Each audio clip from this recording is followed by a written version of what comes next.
The Chief of Defense Staff, General Lucky Rabo, is not happy over the attack on the military institution in Kaduna, and that is why he visited the Nigerian Defense Academy for an on-the-spot assessment of the attack by bandits.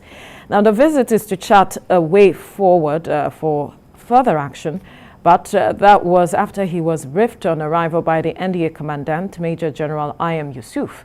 The NDA Commandant also held a meeting with the institution's top management with a view to overhauling the academy's security architecture to avert future recurrence.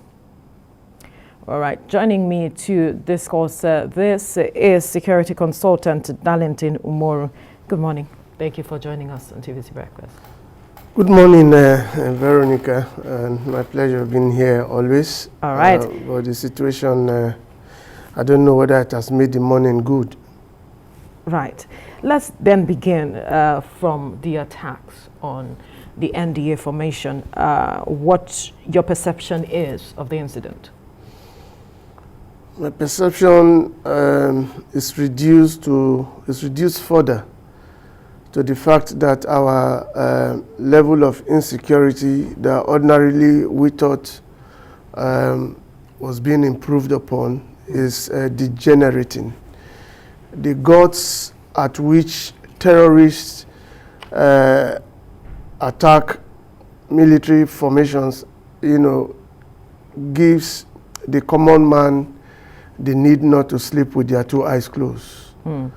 As it is at this point in time, when we wake up to hear that military formation with the armory and with trained personnel are attacked, then the common man on the streets will begin to live in absolute fear. Kaduna State has had more than enough in terms of insecurity.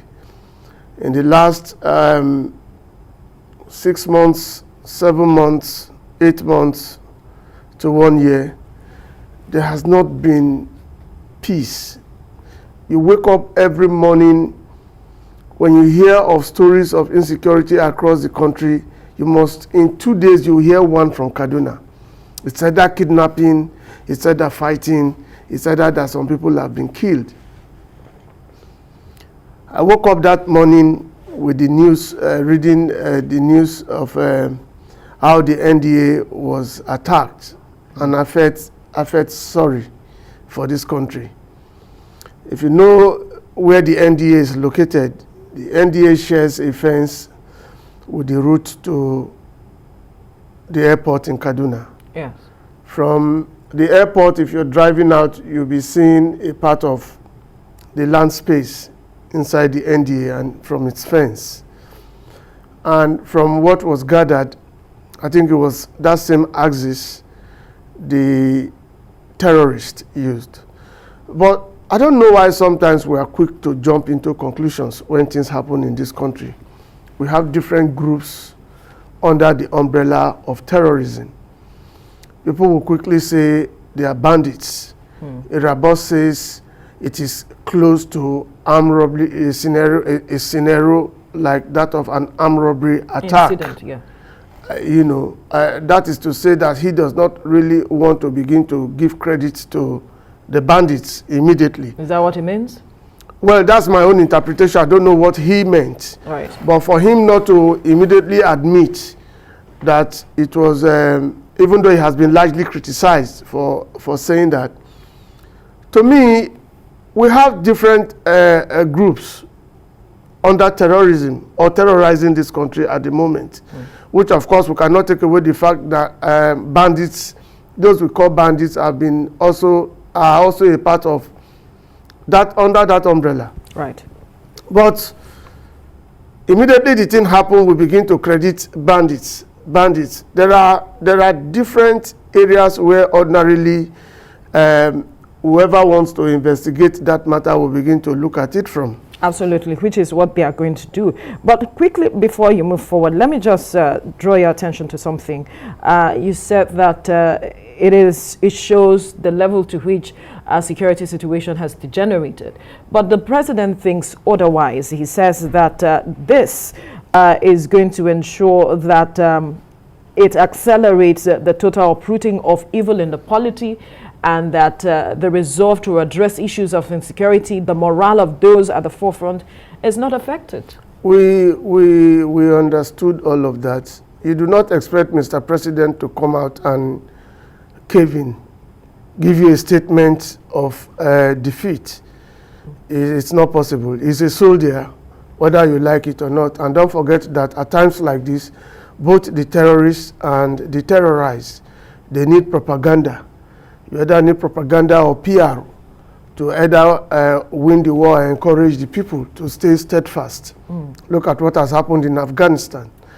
The American and the NATO soldiers under the control of America ordinarily gave the world the impression that they were in total control of what was happening in the against the Taliban.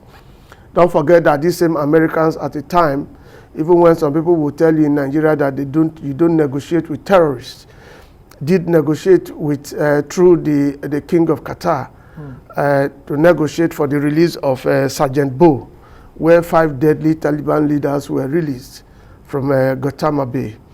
Today, what has happened there?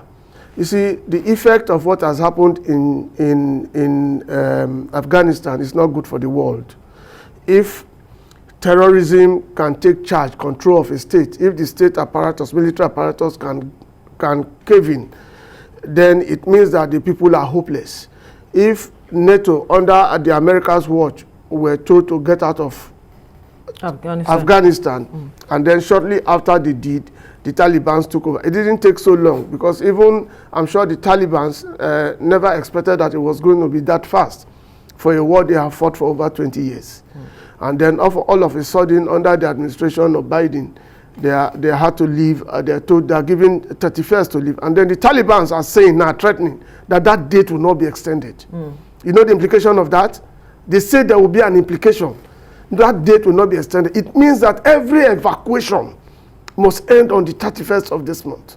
Well, let me not digress. That is not the point of the discourse now. But the point I'm trying to make here is that for anybody expecting the president to say otherwise, then the person is not being fair to Mr. President. Okay, but the truth must be said. Right. What is happening is happening. We are seeing it on the ground, but we still need encouragement from the president. The Nigerian Defense Academy is about the best institution in Africa where military personnel are trained. Okay, all the commissioned officers had to go through the Nigerian Defense Academy for training. It's like an institution for the military. Some ordinarily will loosely refer to it as military university. Even so, we have to understand that some persons' target over time has been usually on institutions where they think they can go in and then you can catch the security there napping. But what happened at the Nigerian Defense Academy has been largely overflowed. But how so? Yeah, because many have come up to say all kinds of things and make all kinds of insinuations. Even propaganda is even a part of it. At a point in time, you hear all kinds of stories. Some said, some wrongly said, I do not know what they want to achieve by that, said that even those who were supposed to be in the control room monitoring the CCTV fell asleep. And how is that possible for military intelligence? All right. Let's stay within the issue, because that has been debunked by the CDS. I'm trying to talk about some of those things that are being said, particularly at this point in time, that are not necessary, and then it's part of what the media is reporting. Now, Mr. President is trying to encourage both the military men. We have the finest soldiers in the world. Forget it. What Mr. President has come up to say, he has to encourage the men, but whether you like it or not, heads will roll. You're certain heads will roll? Heads will definitely roll. Are you certain of that? Because a lot of a board of inquiry has been set up by the institution under the authority of the defense, the CDS. Yes, the defense chief. Definitely, the board will sit and then questions will be asked. If you said they came in through a part of defense, what happened? Did the fence fall? And most of that fence, if you see that thing, is more of a barbed wire. okay, which is supposed to carry electrocution. So definitely something went wrong, and then they break into about 5 flats. Right. And then they did the havoc for what they did. There's also a special squad, okay, inside the NDA. And then that squad, they say, arrived later when they had gone, and then they started the pursuit. Up until this moment, a major is still with them. So that the CDS, General Irabo, also said that there might be some level of conspiracy from within. There's always been, of course, nothing works. If we are in this studio now, if one of us does not give out information about what is happening here, aside from being on live camera, nobody will know exactly. If the person does not come in here, will not know exactly what is happening. But even so, let me say this, please. The Nigerian military formations across the country, they drop their guards 2 days in a week, and it's not good for any military formation. I think they should begin to revisit that. On Sundays, when people go to church, on Fridays, when people go to mosque, all manners, kinds of people are allowed into military formations in the name of religion, where they have to pray. Okay? For Friday, they go for Friday service. For Sunday, they go to Sunday service to also pray. For want of trying to curtail the kind of information, because these are security matters, would not want to delve into too much. These are times when we're talking about informants. Yeah. These are times where some people will also have access to those formations and want to look at whatever is happening in those places. Absolutely. Let's get back to other matters with regards to this issue now. There are those that are calling for an overhaul of the security architecture at this point. Do you think that will also matter with regards to this issue? Overhaul yes. of the military architecture. How? Has it not been done? Has it not been done? The truth remains that the terrorists are not relenting. That is just the truth. So this should put a spinner to our fight against the activities, shouldn't it? Well, we should up our game. And this government has not also relented.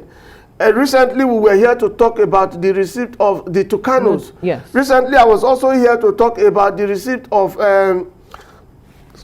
some unmanned area vehicles. But there's a special one that was built by China that is owned by just 3 countries: Nigeria, UAE, and China. Okay, what are all these for? They are all gadgets meant to be used to fight and contain insecurity. If we are to up our game, like you pointed out, where then are you looking at? Well, I think where we should look at more is the use of these unmanned area vehicles. Patrolling, particularly not just military formation, we need plenty of them. We need plenty of them, not just military formations. Now they also have to cover certain areas so that intelligence is the key. Intelligence gives you information of the intention of some terrorists, and once you have that, you'll be prepared that they are coming and all of that. And again, what happened in Kaduna ordinarily was not surprising to some people, because very close to the NDA recently, the School of Forestry and Mechanization or thereabout was attacked, and children were taken away from that place, if you remember. Yes. So, which meant that they got close to the NDA even before now. And they ordinarily patrol like it is now should have been beefed up across that area. But it is for anybody to imagine that terrorists could even want to get into NDA. It's something that beats the imagination of anybody. It's something that beats the imagination of anybody. And then the gods, and then when you want to look at it again, if you want to x-ray it, like Irabo said, if there's no informant, to understand the geography inside the NDA is another thing. To understand the movement, where to get in and how to get away, is another thing. And then the swiftness in which they did what they did is another thing. I'm sure all of these are those things the board of inquiry that has been set up will begin to consider and then begin to ask questions, because it's until when you ask questions you begin to look for answers that will help against such. We are talking about the NDA. I think this, like Mr. President said, will help the military now begin to think of how to cover most other military formations across the country. Okay, so that there will not be a reoccurrence of this kind of thing. But even so, before now, we've seen situations where military formations in Borno and some other places have been attacked by terrorists in the past. But it's not the same thing as coming to the heart of Kaduna, or well, coming into Kaduna to get into the NDA. But how then do we begin to deal with this issue of insiders? Because this is not the first time we're hearing there's some level of compromise when it comes to the activities of persons in the security. We don't want to mention anyone particularly, but then how do we begin to address that issue? It's a very difficult one. It's a very difficult one. The insider comes either in form of informant or undercover agents. And then we first heard of this when the past administration, under the watch of Jonathan, did mention that his government was infiltrated by Boko Haram members. That is to tell you that at the time we have also seen accusations and counter-accusations. You know, somebody at a point in time had come out to say so-so person is a sponsor of Boko Haram, so-so person is this and all of that. But like you rightly said, I think it's a very big challenge. You begin to want to find a way of screening and screening and screening and screening your people. And then what about the case of the disgruntled? The case of the disgruntled. But why, for goodness sake, would anybody in his right senses want to serve as informant to terrorists? It beats me, Holo. And then you begin to wonder, why would anybody want to be a part of destruction in the first instance?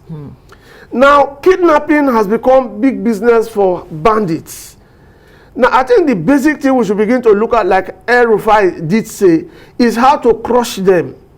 But how do you get them to crush? Right. Will that really address the issue? Will that really? Well, crushing them will at least minimize what we're suffering from. Bandits are a section of terrorists. Whether you want to call them terrorists or not, they are terrorists. Okay, but as it is now, the level of insecurity, particularly in Kaduna, at a point in time, I have suggested that Mr. President should revisit what is happening in Kaduna and then begin to think of whether to declare a state of emergency in that place on security matters. As it is now, because on every day, virtually every day you wake up, there's one problem or the other from Kaduna State. What is El-Rufai doing? He's been speaking. Is it about speaking? He's been speaking, he's been talking tough. Right. And then the government and the federal government troops have been cooperating with him. Absolutely. But even so, how much result have we gotten from Kaduna State? Kaduna is the #1 citizen, for goodness sake. What more can he do? You just said that he has been speaking, talking tough. He has had the cooperation of, security. So, but then this issue still continues. What more can he do? I think like the northern governors, when they met the last time, some of the things they were looking at is how to get across to the disgruntled people in these communities. If you get across, the whole idea of saying that if you want to, I think as part of his submissions, El-Rufai's submission, a part of it portrays defeat. Where he says that the Fulani man who was making the Fulani headsman who was making 200,000 or 100,000 a year from his trade now makes millions of naira from kidnapping. To me, it's defeatist. You are already saying that you cannot look into the level of their problems. So he also has to watch the kind of statements he makes. That is a defeatist submission. You are already telling the world that you cannot begin to look. Why not gather community heads? Why not hold Haven't meetings? they done that at some Why point? not hold it should continue. If he has done that, it should continue. The First World War was fought. How did it end? The Second World War was fought. How did it end? If you give in and say, look, it's not at all times you use military might to end wars. As much as you apply military might, sometimes you also think of how to sit on the round table with some of these community leaders. There are people who have access to those people. Bandits, definitely, you cannot find their representatives as heads, per se. Recently, we heard that there was a clash between two groups over the share of money. Okay? But what we need at this point in time, as much as we apply military might, let us begin to also look at the situation, the problems, the economic factor. There's poverty in the land. There's hunger in the land. Addressing the root causes. Let us begin to find a way to address these root causes. Bring these people together. Talk to them. The other time, Zamfara State governor tried a thing like that, where he started talking with some of them, and we saw some of them who dropped arms. Who said they were not going to go back to it. Until we begin to find solutions. And these solutions must not be limited only to military might. Absolutely. I don't think we'll get the best of result we need as quickly as possible. All right. Let's leave the conversation there now. Security consultant Darlington Omoro, thank you so much for your time on the program. My pleasure. My pleasure. Not happy at all. Right.